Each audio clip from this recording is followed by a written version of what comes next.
Véritable success story de la radio Espace Guinée, les grandes gueules, détentrices des meilleurs scores radio en Guinée, de la meilleure émission talk show, a donné le créneau horaire du départ au bureau et du retour à la maison, récoltant depuis des années consécutives le titre d'émission la plus écoutée en Guinée, toutes catégories confondues. Un grand total de plus de 5 millions d'auditeurs ont été fidèles au talk show Les GG, diffusé jour après jour sur toutes les stations du réseau Adafo Média de 9h à 10h30, un exploit qui restera longtemps dans les annales de la bande FM en Guinée. Tous les soirs, vous avez accès à cette émission. Merci à vous qui nous rejoignez sur Espace TV. Juste après le 22h, vous avez accès, évidemment. Merci à tous ces auditeurs à l'international. Vous êtes très nombreux à réagir via Facebook, mais aussi sur Twitter. Merci de votre fidélité. L'UFR, la troisième force politique du pays, reprend sa place au sein du comité de suivi donc, de l'accord politique de 12 octobre 2016. C'est l'une des annonces faites ayant marqué donc, la rencontre d'hier entre le président Condé et le président Touré. De cette manière, l'UFR qui a fait part donc, des réclamations, de ces réclamations concernant 4 communes urbaines et 7 communes rurales, entend jouer donc, son rôle dans le règlement du différend électoral entre partis d'opposition et mouvance présidentielle consécutivement au communal du 4 février. Toutes ces questions, à quelle approche de solution peut-on s'attendre? Comment sortir de l'impasse politique actuelle? Nous essayons de comprendre ce matin avec le président de l'UFR, M. Sidia Touré, que nous allons appeler dans un instant. Enseignement supérieur comme un goût d'inachevé à propos du processus de bimétrisation des effectifs des étudiants et des enseignants dans les institutions d'enseignement supérieur du pays, précédemment annoncé et bouclé sans que tous les éléments donc y afférents ne soient intégrés. Le processus est à nouveau relancé. Qu'a-t-on constaté jusqu'ici au gré donc de ce recensement biométrique? Quelle est la finalité recherchée au terme du processus et quel impact attendu sur la qualification du système éducatif guinéen ou supérieur? Dr Bano Barry, conseiller du président Condé, chargé de l'enseignement supérieur, enseignant-chercheur, vous allez l'entendre dans un instant sur Radio Espace et chez les grandes gueules. On va rester dans le sillage avec des réactions évidemment sur notre page Twitter. On a Dr Fodéou Soufouana qui réagit. Cette dame n'est pas responsable. Il parle du ministre, évidemment, prioritaire, c'est Oumou, je pense. Mais tout le monde sait que la compétence est un délit pour M. Alpha Condé. Il aime les médiocres et fait leur promotion. Vraiment, Guinée is back. C'est Dr Fodéou Soufouana qui nous envoie ce message. Nous restons dans le sillage avec ces internautes sur Twitter, le temps que ça se connecte, voilà, parce que la connexion, c'est pas du tout formé ce matin. Merci à vous à l'international. On va essayer de joindre Titi, le président Touré, dans un instant. Oui, c'est important. Le président de l'UFR, donc, il s'est exprimé au sortir de cette rencontre et qui a donc officialisé le retour de l'UFR au sein du comité de suivi, mais aussi il s'est exprimé sur d'autres aspects. Ouais. Allez, il y a Touré qui revient à l'antenne, mon cher ami. Monsieur le président de l'UFR, plutôt, je m'excuse. Dans votre communication, vous avez aussi, hier, à l'issue de votre rencontre avec le président Alpha Condé, vous avez souhaité que le code électoral soit amélioré. Vous avez parlé aussi du toilettage de la charte sur les partis politiques, mais sur le premier pan, en ce qui concerne le code électoral, vous souhaitez une amélioration de ce code électoral. Moi, j'ai envie de vous demander comment est-ce que la classe politique devrait s'y prendre, d'autant que ce code électoral amendé, il avait été adopté à l'Assemblée nationale par les deux grands groupes parlementaires, à savoir le RPG Jacques-Ancet et le FDG. Qu'est-ce qu'on peut faire pour améliorer ce code? Par quelle voie faut-il passer? Écoutez, merci. Je voudrais quand même vous rappeler quelque chose. Au niveau de l'espace, là, vous avez tellement de gens qui vous appellent qu'à la fin, vos invités n'ont pas le temps de développer leur sujet. Vous êtes victime de votre propre succès. Donc, laissez-nous un peu de temps pour qu'on puisse s'exprimer. Vous m'avez entendu parler de 4 points hier. Il y a le problème des communes que vous avez évoqué. Il y a le problème du retour au comité de suivi. Effectivement, les 2 autres points, c'est ce que vous venez d'évoquer. Le premier, à mon sens, c'est le problème de la bipolarisation de la vie politique dans notre pays, qui fait que petit à petit, même pas petit à petit, très largement aujourd'hui, les lignes de fracture politique viennent par rejoindre les lignes de fracture communautaires. Et c'est très dangereux. Donc c'est la raison pour laquelle nous disons, et dans ce nouveau code, malgré tout ce que cela a d'insuffisant, l'idée de l'opposition et de la mouvance cela devrait disparaître pour parler, disons, des groupes politiques avec leur réalité, comme cela se fait ailleurs. C'est-à-dire, il y a des courants d'idées qui sont pour ou qui sont contre, qui peuvent venir intervenir dans des conditions totalement différentes. Nous avons souhaité que cette bipolarisation, on puisse en reparler. Cela ne veut pas dire que j'ai la possibilité de changer la loi demain. Le quatrième point que vous venez d'évoquer, c'est en ce qui concerne ce fameux code électoral. Vous savez, le combat que l'UFR a mené à l'Assemblée, je dis avec la société civile, avec d'autres personnes, beaucoup de journalistes et autres, pour ne pas faire adopter ce texte qui était totalement en déphasage avec les réalités sociologiques et même politiques de notre pays. Nous en avons vu les insuffisances. Nous disons aujourd'hui, il faut que l'Assemblée, la CENI et le MATD se réunissent pour discuter des possibilités. Les textes sont faits pour les hommes. Quand vous apercevez que cela vous amène plus de problèmes, vous pouvez en parler et peut-être, pourquoi pas, adopter un nouveau code qui serait plus en conformité avec nos desiderata. Maintenant, Tamba avait commencé, avant que vous me passiez la parole, à se chauffer beaucoup sur le problème de est-ce que nous on croit que cela va se faire. Chacun joue son rôle. Il y a une ossature dans la démocratie. Vous avez un pouvoir, vous avez une opposition. Nous avons fait des propositions, nous discutons, des fois il y a des manifestations. Il appartient au gouvernement de faire en sorte que dans ce pays, il puisse avoir des résultats. Et si cela continue comme ça, les résultats, on ne les aura pas. Donc, chacun assume ses responsabilités. Il y a un commerçant qui est venu me voir il y a 2 jours pour me dire depuis 3-4 mois, on ne travaille plus, il faut que vous fassiez quelque chose, vous aussi. Donc, voilà les réalités vers lesquelles, quand la pression est là, l'État doit pouvoir trouver des solutions, puisque pour que l'activité économique, l'activité des élèves et autres, tout ceci puisse se passer en conformité avec ses desiderata afin de faire avancer le pays. Sinon, ce gouvernement est sanctionné à la fin de son mandat, c'est clair. Bien. Allez-y, Tamba. Alors, Monsieur le Président, lorsque le débat sur le code électoral s'était posé, moi je me rappelle encore avec une note positive de la démarche de l'UFR qui s'était opposée. Il y avait urgence, il fallait adopter le code électoral. Mais ce n'est pas pour autant que vous avez soutenu ce projet. Vous l'avez même décrié. Le contenu, vous ne l'avez pas soutenu. Moi, ce que je dis, si vous permettez, nous sommes dans une situation. Ce n'est pas parce qu'il y a une urgence qu'il faut marcher sur la loi. Vous qui êtes républicain, à mon avis, c'est tout à fait normal qu'on vous interpelle sur le danger d'aller dans cette perspective à trouver des solutions politiques ou de partage comme vous en parliez. Non, nous n'avons aucune intention, je vous dis franchement. Je ne suis pas allé en disant il faut qu'on marcher sur la loi ou ne pas marcher sur la loi. C'est au sortir de là, peut-être que nous allons demander des changements. Ce que j'essaie de vous dire, une fois que l'Assemblée est intéressée, vous savez que les lois se votent à l'Assemblée nationale, donc c'est à nous de savoir si nous allons avoir un nouveau texte, si nous allons faire quoi que ce soit. Je n'ai pas de solution ce matin en ce qui concerne le problème des communes. Là où je dis qu'il y a une proposition de solution, vous venez de dire, nous nous sommes opposés à ce texte. Et honnêtement, ce texte a prouvé ses insuffisances. Peut-être qu'il est bon que la classe politique s'en saisisse et se dise, bon, pourquoi pas ne pas se taper la tête contre le mur et revenir en arrière. Ça, c'est pas du tout impossible. C'est comme ça que cela se passe partout. Ouais. Alors, on parle de courant politique. Ouais. C'est important. Attendez, il y a cette réaction de cet auditeur qui nous écrit, Aboubacar Fadiga de Pikipé, qui dit le président Touré doit revoir l'orientation politique de son parti, sinon il tend vers son déclin immédiat. Bon, ça, c'est son problème, c'est pas le mien. Je pense que moi, je fais mon combat comme je l'entends. Il n'est pas membre du parti, il peut aller adhérer où il veut. Mais écoute, il peut aussi critiquer comme il le fait. Mais bon, chacun a ses orientations. Moi, je suis allé là-bas hier pour réclamer ce qu'on me doit au niveau des élections.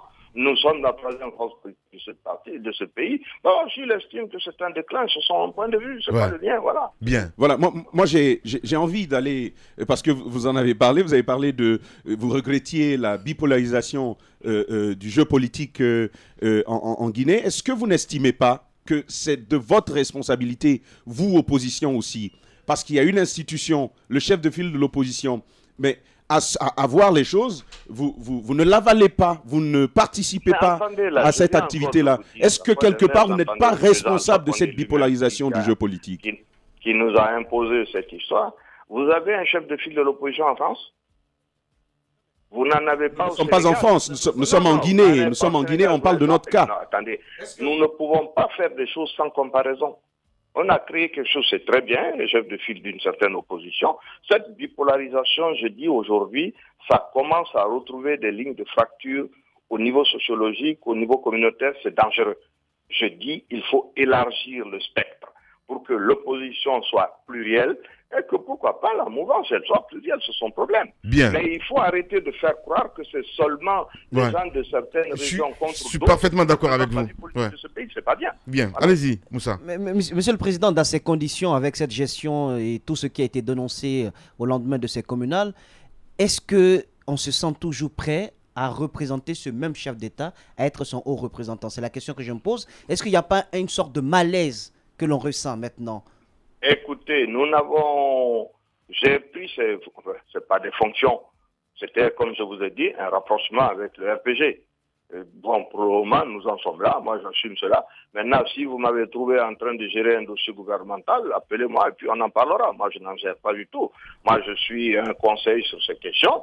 Je peux vous dire, notamment, les dernières discussions avec lesquelles j'ai eues avec le chef de l'État, j'ai accompagné, j'ai donné des conseils pour que nous allons tranquillement à la fin de ce mandat dans les meilleurs cas possibles.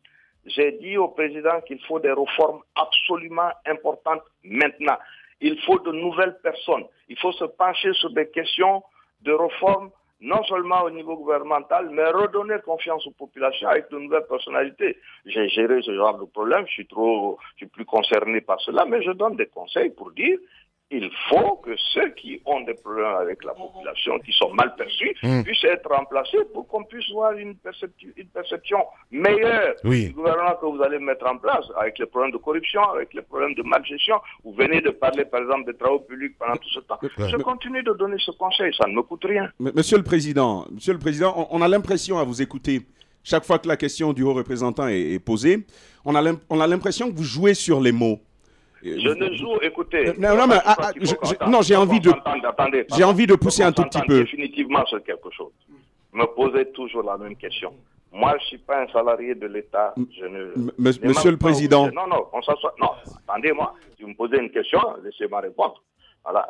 Je n'émarge pas au budget de l'État. J'ai fait un rapprochement avec le RPG sur un certain nombre de choses au niveau politique. Nous en discutons. Des fois, on ne s'entend pas. Mais pour le moment, c'est ma ligne de conduite jusqu'au moment où nous allons séparer cela. Mais en attendant, vous ne pouvez pas me confondre avec un employé de la présidence ou qui que ce soit de ce genre. Bien. Non, on ne parle pas. Moi, je ne parle pas en termes d'employé, Monsieur le Président. Si vous nous suivez bien. Mais pendant qu'on en parle, moi, je ne suis pas haut représentant de quelqu'un. C'est à vous qu'est associée désormais une représentation du président de la République. D'un certain point de vue, vous lui êtes associé, vous collaborez avec lui. La question de Moussa Moïse est bien légitime. Lorsque vous décidez d'aller accompagner quelqu'un, parce que c'est de cela qu'il s'agit, et qu'on vous tape chaque fois sur la tête, à un certain moment, il faut quand même s'interroger sur la pertinence de revoir sa position. Et c'est tout ce que nous faisons, Monsieur le Président. Le parti politique reverra cela peut-être à la fin de ce débat en ce qui concerne les communes. Cela va de soi. Mais nous sommes parfaitement maîtres de notre agenda par rapport à ce genre de questions-là. Et je dis, mon parti, le bureau exécutif, les réformes que nous sommes en train d'entreprendre, nous ferons en sorte que si nous ne sommes pas satisfaits de cette collaboration, que nous changeons de position. Mais cela appartient aux gens de l'UFR. Donc, en clair... Des médias même étaient allés loin il y a quelques semaines pour annoncer votre démission de vos fonctions de haut représentant. Qu'en est-il exactement, Monsieur le Président de l'UFR? Il y a des gens dans mon parti qui ont suggéré cela. Vous savez, je suis dans un parti libéral où les jeunes ont la parole et où les gens s'expriment librement. Je ne peux pas vous mentir qu'il y a un courant au niveau de la jeunesse du parti qui a fait la promotion de cette attitude. Cela a été discuté et il a été convenu que ce n'était pas le moment, c'est tout. Voilà. Mais moi, je ne comprends pas quelque chose. C'est toujours à l'ordre du jour à l'UFR, une éventuelle démission de vos fonctions de haut représentant. Mais écoutez, je viens de vous dire que le parti est libéral. Cela veut dire qu'il y a la liberté de parole. Il n'y a pas que la liberté économique seulement dans le libéralisme. Il y a la liberté de parole. Il y a un groupe de jeunes, il y a un groupe de gens au niveau du parti pour le moment qui n'ont pas encore obtenu une majorité, qui portent de telles idées. Mais peut-être qu'ils y arriveront à un moment donné où le bureau politique s'attendra à ce que les choses se passent autrement. Moi, je me plierai à cette volonté-là. Alors, si on n'est pas satisfait de la collaboration, ça veut dire qu'on prendra donc nos responsabilités. Alors, pour l'instant, quel est le degré de collaboration entre vous et le chef de l'État? Qu'est-ce que ça veut dire le degré? Je viens de vous dire que j'ai des discussions. Quand il y a des sujets comme celui dont on est en train de parler, j'ai continué à appeler le président pour lui dire attention, voilà ce que vous risquez. Oui, mais j'ai continué notamment en ce qui concerne le problème des enseignants à prôner le dialogue. J'estime que ça, en tant que citoyen, quelle que soit ma position à ne pas appartenir au mouvement, au gouvernement ou autre, il m'appartient de dire que le pays est en danger et c'est de nous arriver de telle ou de telle manière. Je pense que cela ne change en rien. Donc, au fait que, pour le moment, nous ne sommes pas dans la même barque en ce qui concerne la gestion générale du pays. Ça va de soi. Donc, pour l'instant, votre rôle de haut représentant, la collaboration avec le chef de l'État, ben ça va parfaitement. Qu'est-ce que vous appelez parfait? Ben, si ça... Vous connaissez les couples qui sont parfaits, vous? Bien. Sur un tout autre plan, monsieur le président de l'UFR, on n'a pas vu, peut-être que c'est une question qui peut mal tomber, mais moi j'aimerais vous entendre là-dessus sur le cas Baïdi Haribo, qu'on ne voit pratiquement plus. C'est vrai que les gouverneurs, il est libéral, non? Oui, mais c'est vrai qu'il est assujetti à un certain nombre de devoirs, de réserves, mais quelle est aujourd'hui l'idée qu'on se fait de la place et du rôle de Baïdi Haribo au sein de l'UFR dans la perspective de 2020. La deuxième question, c'est au sujet de Cheikh Touré. Peut-être on peut l'appeler l'honorable Cheikh Touré. En tout cas, la Cour constitutionnelle lui donne droit finalement dans la bataille qui vous opposez à lui. Et normalement, il devrait être installé dans ses fonctions de député en lieu et place de Baïdi Haribo. Est-ce que l'UFR va se plier à cette décision de la Cour constitutionnelle? Bon, écoutez, je commence par la première question. Baïdi est toujours membre du bureau exécutif du parti, puisqu'il assiste à nos réunions. Et le jour où nous trouverons que la prochaine fois que le congrès du parti, parce que cela s'est passé de cette manière-là, va décider qu'il faut changer, disons, les membres du bureau exécutif du parti et que la majorité se prononce pour ce que cela ne se renouvelle pas, ce n'est pas une décision de M. Touré Sidia. Pour le moment, nous sommes dans le même parti, quelles que soient les critiques qu'on apporte, chacun discute, il y en a qui sont pour, il y en a qui sont contre. Comme je vous l'ai dit tantôt, c'est au moment du congrès que nous allons appeler avant les élections législatives qui va déterminer quels sont les nouveaux membres du bureau exécutif du parti. En ce qui concerne le cas de ce monsieur, en ce qui concerne la députation, nous estimons que tout ceci a été fait avant. Moi, je ne sais pas de quelle manière un individu peut se lever tout seul et aller saisir la Cour constitutionnelle, dont la saisine est normalement définie par ses propres textes. Bon, cela a été. Nous ne sommes pas en accord avec cette décision, mais nous ne pouvons pas y faire grand-chose dans la mesure où, dira l'ex et de l'ex, la loi est dure, mais c'est la loi. Maintenant, ceux qui font ces choses-là, quand on voit exactement ce qui se passe à la Cour constitutionnelle actuellement, on se pose beaucoup de questions en Guinée. Bien. Allez-y, Moussa, dernière question. Si vous deviez donner un conseil au chef de l'État concernant le remaniement ministériel à venir, que lui diriez-vous? Comment vous voyez le prochain gouvernement? Non, même hier, je lui ai parlé de cela. J'ai dit qu'il faut trouver des hommes nouveaux, il faut trouver des gens qui inspirent confiance. J'ai eu la chance en 90 de participer à de telles réformes avec le président Ouattara en Côte d'Ivoire en 1990. En 96, le président Conté m'a confié ce genre de mission. Je ne suis plus dans le rôle d'être partie prenante à ce genre de choses, mais je peux lui dire qu'en général, quand c'est comme ça, vous devez crédibiliser une équipe. Cela ne veut pas dire que tout le monde est parti, mais vous devez donner un gage à la population pour que la perception nouvelle que les gens auront de l'équipe en place est que réellement il y a du nouveau. Et cela, c'est vis-à-vis d'un certain nombre de problèmes, notamment l'administration qui ne fonctionne pas, notamment les problèmes de corruption, notamment. Hier encore, je lui en parlais. Voilà. Bien.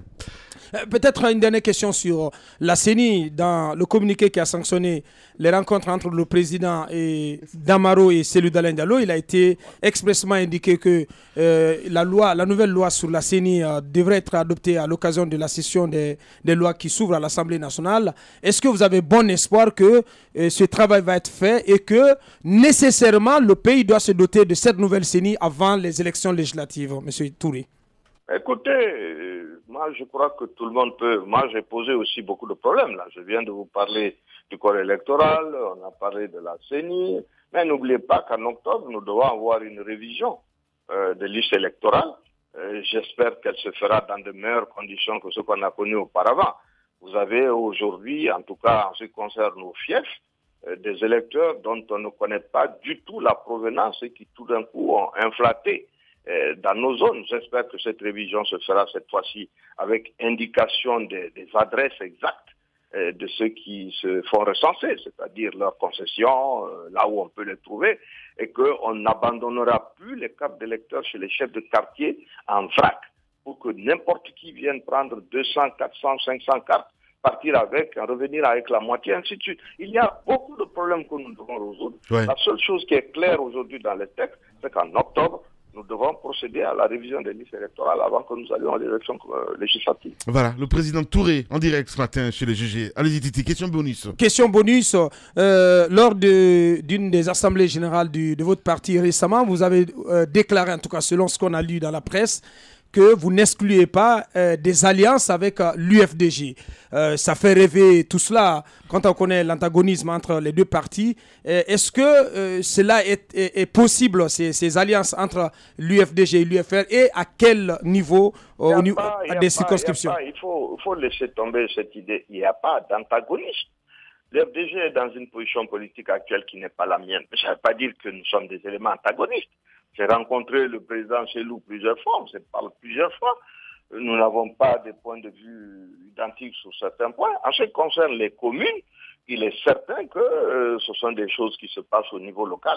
Si certains membres du parti estiment que le meilleur moyen, c'est dans ces conditions de faire alliance avec l'UFDG, notamment dans les zones du Fouta ou même d'autres endroits où ils sont privilégiés, mais je ne vois pas pourquoi est-ce qu'on ne le ferait pas. Donc il n'y a pas d'animosité, il n'y a pas de choses de ce genre. Cela ne m'appartient pas. L'UFR n'est jamais dans une telle position. Jamais. Bien. Monsieur le Président, merci beaucoup en tout cas d'avoir accepté notre invitation ce matin. Merci. Les grandes gueules d'Adafo Média, seule émission dans l'histoire de la radio en Guinée à franchir le cap des 5 millions d'auditeurs. À Boké, Cancan, Labé sur Radio Espace Région. À Kindia sur Kanyazik. En forêt sur Saheli FM. Meilleure émission talk-show panafricaine sur le continent, jamais éditée dans la sous-région. Bienvenue chez les GG. Ici, on ne prend pas de gants.